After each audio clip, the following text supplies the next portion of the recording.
Good morning friends. आज हम लोग डिस्कस करेंगे सोलर फर्नेस के बारे में। Okay, chapter number 2 solar energy में जो हमारा टॉपिक आज का रहेगा वो है सोलर फर्नेस का। ठीक है, तो लास्ट लेक्चर में हम लोगों ने डिस्कस किया था वैसे solar central receiver thermal power plant, जो थर्मल पावर प्लांट्स है, ठीक है, उसमें जो अलग अलग टाइप्स थे वो हम लोगों ने डिस्कस किए थे वैसे। ठीक है, उसमें लो, मीडियम और हाई टेम्परेचर, उसमें जो हाई टेम्परेचर वाले जो लास्ट लेक्चर में हम लोगों ने डिस्कस किया था solar central receiver thermal power plant के बारे में। ठीक है, तो आज का जो हमारा टॉपिक है वो है सोलर फर्नेस का है। ओके, तो एक्चुअल में फर्नेस है क्या, उसके बारे में सबसे पहले बात करें। फर्नेस का वो काम क्या होता है, ठीक है, फर्नेस का फंक्शन क्या है। ओके, तो solar furnace is an optical system used to produce high temperature by concentrating solar radiation into the specimen. Okay, तो क्या होता है कि सबसे पहले बात करें कि समझो कि सोलर फर्नेस जो है, समझो कि एक डिवाइस है जो समझो कि ऑप्टिकल सिस्टम का यूज करके, ठीक है, एक जो यहाँ पे प्रॉपर जो स्पेसिमेन है उसको टारगेट किया जाता है, सन रेस को कॉन्सेंट्रेट वो टारगेट पे कराया जाता है। ठीक है, ओके, तो अभी बात करें समझो कि solar furnace is consist of कौन सी चीजों से सोलर फर्नेस बनता है वैसे। ठीक है, और सोलर कॉन्सेंट्रेटर, ओके, ये जो है वो सोलर कॉन्सेंट्रेटर है। ठीक है, देन समझो कि इसको हम लोग बोलते बोलते हैं पैराबोडियल रिफ्लेक्टर सरफेस बोलते हैं इसको हम लोग, पैराबोडियल रिफ्लेक्टर सरफेस। ठीक है, देन समझो कि ये समझो कि स्मॉल साइज रिसीवर जो हमारा है वो, ये जो सेंटर वाला जो पोर्शन है हमारा, ठीक है, ये जो हमारा रिसीवर है ये हमारा कॉन्सेंट्रेटर है, नंबर 1, ये नंबर 2 और नंबर 3 ये जो है थर्ड जो है वो है हॉली स्टेट्स। ओके, ये तीन चीजों से हमारी जो फर्नेस है वो, यहाँ पे जो समझो कि सोलर फर्नेस जो है वो बनती है। ठीक है, तो समझो कि बात करें कि इसके थोड़े से समझो कि कंस्ट्रक्शन में, तो यहाँ पे जो समझो कि जो देखो ये स्टेप में हमको यहाँ पे हॉली स्टेट्स जो है, ठीक है, वो यहाँ पे लगाए हुए हैं। ठीक है, कॉन्सेंट्रेटर यहाँ पे लगाया हुआ है हमारा, ये है जो हमारा कॉन्सेंट्रेटर, पैराबोलिक कॉन्सेंट्रेटर है। ठीक है, ये हमारा कॉन्सेंट्रेटर है और ये रिसीवर है। ठीक है, तो जो सन रेडिएशन जो है हमारा, ठीक है, वो हॉली स्टेट पे समझो कि सबसे पहले समझो कि कलेक्ट होता है। यहाँ पे जो सन रेडिएशन जो है वो हॉली स्टेट पे कलेक्ट होता है और वो उसको ऐसे पर्टिकुलर एंगल पे रखा जाता है कि जो समझो यहाँ पे कॉन्सेंट्रेटर पे वो समझो फोकस करे।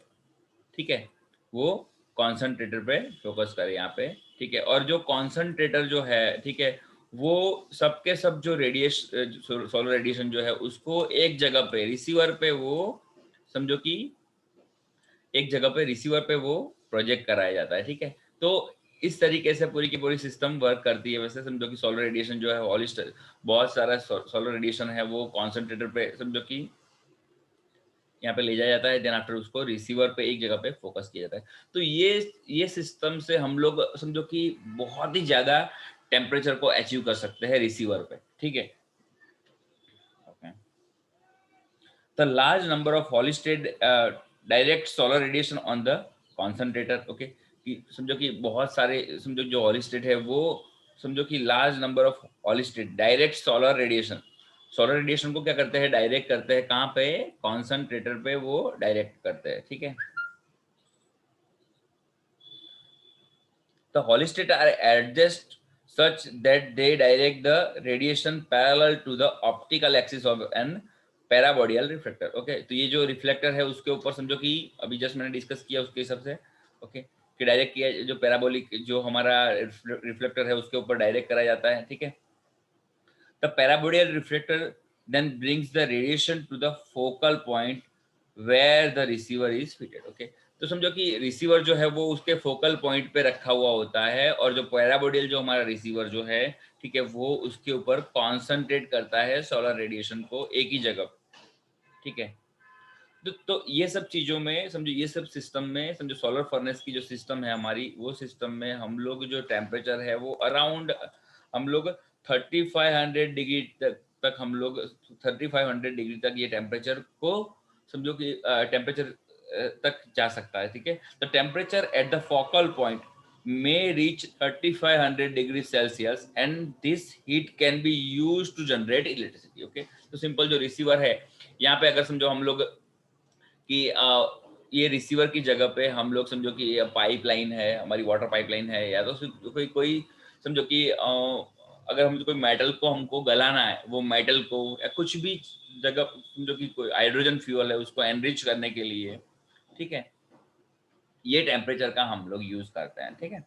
तो समझो कि this can be use to generate electricity, melt steel. अगर हमको स्टील, ये टेम्परेचर समझो स्टील को मेल्ट करने के लिए 1400 डिग्री टेम्परेचर काफी है, तो यहाँ पे हम लोग 3500 डिग्री तक टेम्परेचर को ले जा सकते हैं, ठीक है। और ये पूरी की पूरी सिस्टम जो है वो कंट्रोल कर सकते हैं हम लोग, ठीक है।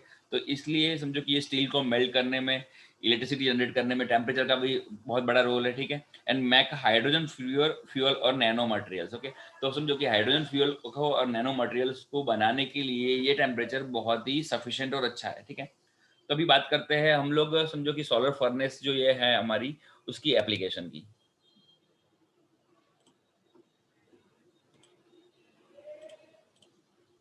ओके, तो application of solar furnace, okay. तो सोलर फर्नेस की एप्लीकेशन की बात करें, the rays are focus into, भी बात करें यहाँ पे,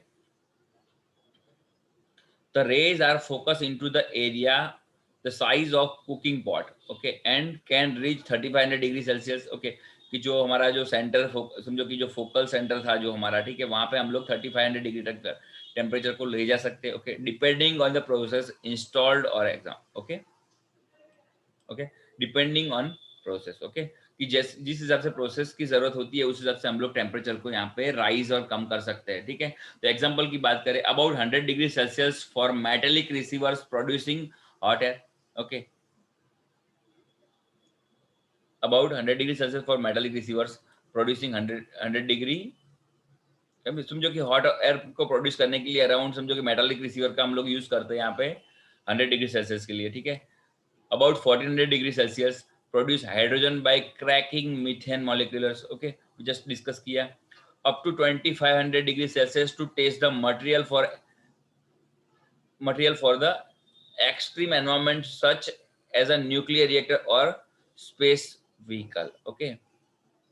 और up to 3500 degree Celsius to produce nano material, nano material produce करने के लिए समझो कि सोलर जो 3500 डिग्री सेल्सियस तक हम लोग यहाँ पे समझो प्रोड्यूस कर सकते हैं, ठीक है। Nano material by solar induced sublimation and control cooling, okay, such as a carbon neutrons और जिंक नैनो पार्टिकल, ओके, ठीक है। तो ये सब उसकी एप्लीकेशन से कि कौन सी जगह पे हम लोग कौन सा टेम्परेचर यूज कर रहे हैं, ये सब उसकी एप्लीकेशन है, ठीक है,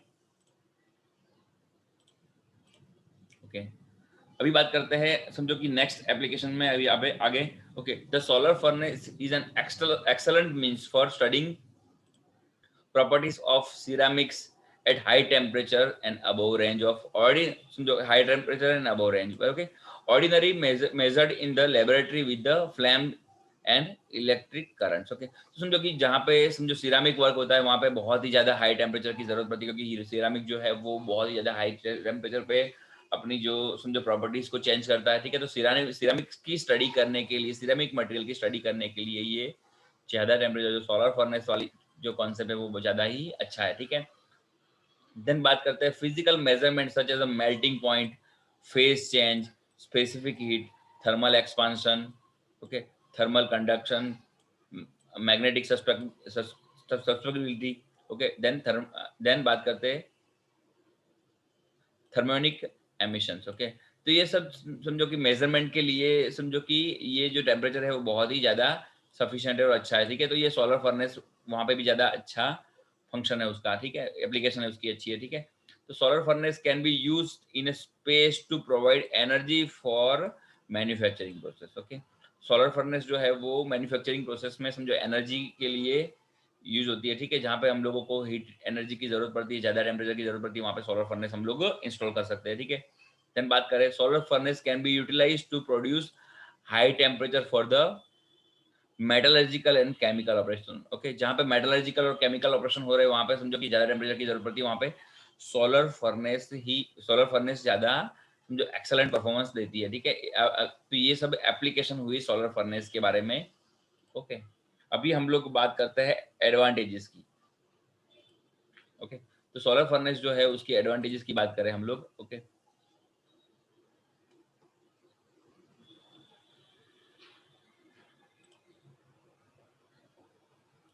ओके।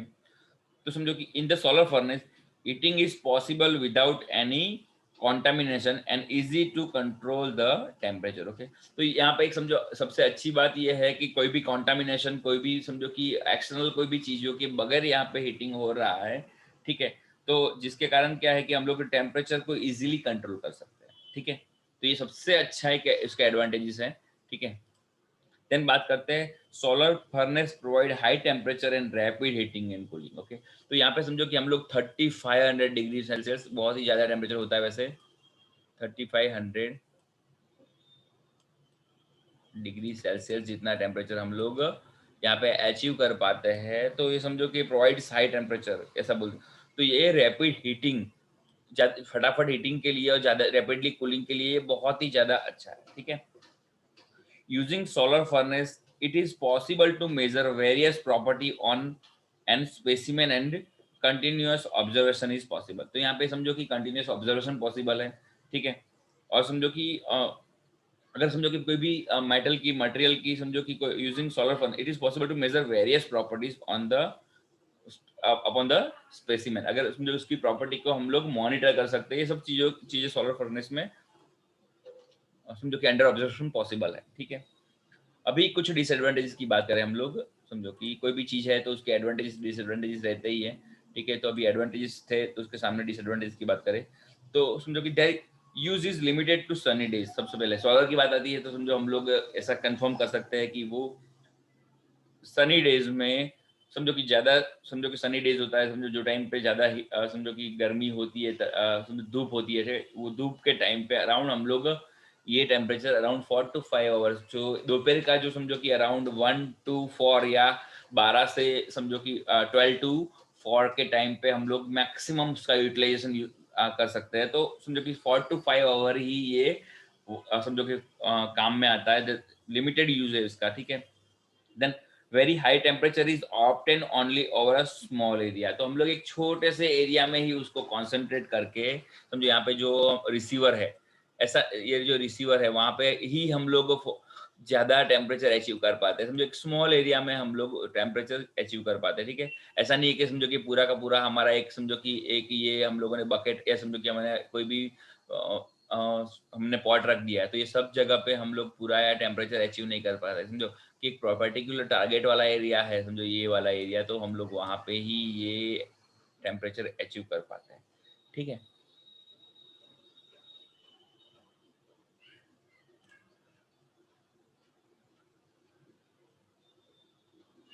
और दूसरी सबसे समझो कि इम्पोर्टेंट बात कि इसकी जो समझो एस्टेब्लिशमेंट है, जो इसको हम लोग समझो कि इनिशियल कॉस्ट है जो, ठीक है, वो सोलर फर्नेस की बहुत ही हाई है, ठीक है। तो सोलर फर्नेस के बारे में इतना ही, ठीक है। अभी हम लोग डिस्कस करेंगे सोलर चिमनी पावर प्लांट। तो यहाँ पे जो हमको दिख रहा है वो है जो फिगर में, वो है सोलर चिमनी पावर प्लांट है वैसे। ओके, सबसे पहले हम लोग फिगर को डिस्कस करते हैं वैसे, ठीक है। फिगर में क्या क्या है, तो ये जो है चिमनी की हाइट है, ये हमारी, ठीक है, एच। ओके, ये एच हाइट पे हमारी चिमनी है वैसे, ठीक है। और इसको हम लोग चिमनी और टावर बोलते हैं वैसे, कि ये चिमनी और टावर कहाँ पे यूज होते हैं वैसे, जहाँ पे समझो कि कोई भी पावर प्लांट हो, यहाँ पे हम लोगों ने लंबे लंबे पाइप जैसे समझो हमको दिखते हैं, ठीक है, वो हमारी चिमनी है वैसे, ठीक है। और ये जो नीचे का जो बॉटम एरिया है जो, ठीक है, यहाँ से समझो कि एयर जो है, हॉट एयर जो है और जो एग्जॉस्ट गैसेस है वो यहाँ से हमारे बाहर निकलते हैं, ठीक है। तो वो समझो कि ड्राफ्ट क्रिएट करने के लिए हम लोग सोलर रेडिएशन का यूज करते हैं, हम लोग सोलर कलेक्टर का यूज करते हैं, ठीक है। तो समझो कि टरबाइन एंड ये टरबाइन एंड जनरेटर सेट है हमारे, ठीक है, यहाँ पे। ओके, तो अभी समझो आगे बात करते हैं हम लोग सोलर चिमनी पावर प्लांट के बारे में। ओके,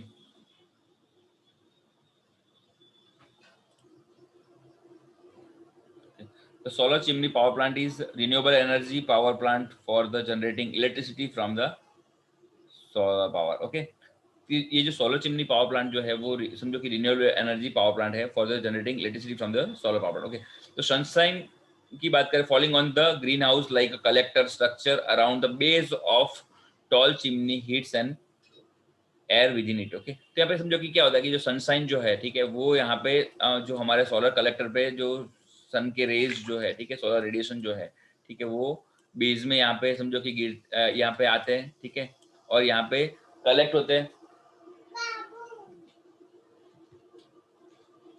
ठीक है, और कलेक्ट होते हैं यहाँ पे, ठीक है। तो उसके कारण क्या होता है, यहाँ पे जो नीचे की जो एरिया है, ठीक है, जो कलेक्टर के जो नीचे का एरिया है, वहां पे हीट मिलती है, ठीक है।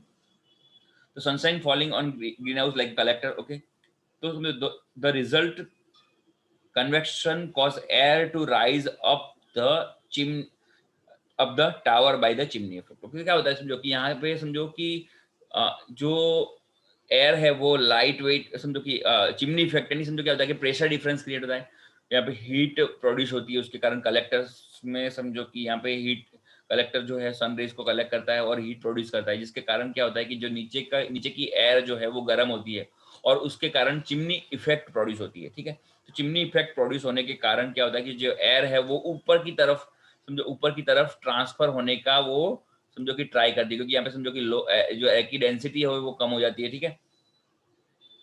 द रिजल्टिंग समझो conversion cause air to rise up the tower by the chimney effect. Okay, simple. This flow drives the wind turbine and produce electricity. तो उसके कारण क्या होता है, ये जो फ्लो है, ठीक है, ये जो फ्लो एयर फ्लो है, ठीक है, वो एयर फ्लो या समझो कि जिसके कारण क्या होता है, जो ये हमारे टर्बाइन जो है, ठीक है, वो रोटेट होता है, ड्राइव होता है, ठीक है, जिसके कारण यहाँ से हम लोग टर्बाइन को ड्राइव करा के हम लोग इलेक्ट्रिसिटी प्रोड्यूस कर सकते हैं, ठीक है। तो इसको हम लोग सोलर चिमनी पावर प्लांट बोलते हैं। वैसे it is also called solar up draft power plant, जो ड्राफ्ट है वो नीचे से ऊपर की तरफ होती है, ठीक है। समझो कि एयर का सर्कुलेशन होना ऊपर की तरफ, उसको हम लोग अप ड्राफ्ट बोलते हैं, ठीक है। Sunlight passing through the transparent cover cause the air trapped in the greenhouse to the heat up by 10 degree to 20 degree Celsius. Okay, तो ये समझो कि सनलाइट जो है वो समझो कि सोलर कलेक्टर पे समझो कि गिरती है, उसके कारण जो एयर जो पास हो रही है वहां पे, ठीक है, एयर जो पास होती है यहाँ पे मैं आपको फिगर में दिखा रहा हूँ, यहाँ से जो एयर पास हो रही है, ठीक है, वो अराउंड 10 to 20 डिग्री जो है वो टेम्परेचर ज्यादा ले लेती है, ठीक है, जो उसका समझो सपोज वो 10 to 20 डिग्री टेम्परेचर ले लेती है, जिसके कारण क्या होती है कि ड्राफ्ट प्रोड्यूस होती है, जो एयर की डेंसिटी कम होती है, जिसके कारण समझो कि चिमनी इफेक्ट प्रोड्यूस होती है, ठीक है। Okay, a typical 50 KV solar chimney power plant require chimney height of 195 metre. अगर समझो हम लोग 50 किलोवाट वाले समझो कि चिमनी पावर प्लांट को अगर बना रहे हैं, ठीक है, तो उसके लिए 195 मीटर चिमनी की हाइट चाहिए and diameter of 10 metre with a collection area. 10 metre का जो उसका जो डायमीटर जो ये एरिया जो है, ठीक है, वो 10 मीटर का होता है। मैं आपको समझो, शायद यहाँ पे एक फिगर है हमारे पास टिपिकल पावर प्लांट की। ओके, तो ये जो है टिपिकल चिमनी पावर प्लांट है हमारा, ठीक है, सोलर चिमनी पावर प्लांट है हमारा, ठीक है। तो ये जो डायमीटर जो है हमारा, ठीक है, ये जो डायमीटर है हमारा वो अराउंड 10 मीटर का होता है। ओके,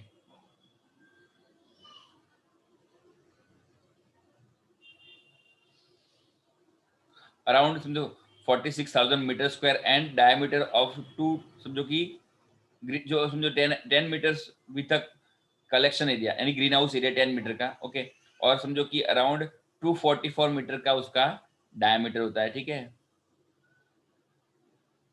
तो ये पूरी की पूरी अरेंजमेंट जो है, ठीक है, वो चिमनी पावर प्लांट की है। Okay, solar chimney power plant है, ठीक है। सोलर थर्मल कलेक्टर और photovoltaic can be arrange inside the collector and green house. Okay, initial cost इसकी सिंपल अगेन समझो कि जहाँ पे सोलर आता है वहाँ पे इनिशियल कॉस्ट उसकी आई होती है, और इसकी जो ऑपरेटिंग कॉस्ट है वो बहुत ही लो है, ठीक है। तो ये हम लोगों ने डिस्कस किया पूरा का पूरा सोलर चिमनी पावर प्लांट, उसका कॉन्सेप्ट हम लोगों ने समझ लिया। ओके, नेक्स्ट लेक्चर में हम लोग डिस्कस करेंगे फोटोवोल्टिक सिस्टम। फोटोवोल्टिक सिस्टम को क्या बोलते हैं हम लोग? सोलर सेल बोलते हैं। ओके, तो सोलर सेल के बारे में हम लोग नेक्स्ट लेक्चर में डिस्कस करेंगे। Okay, thank you friends.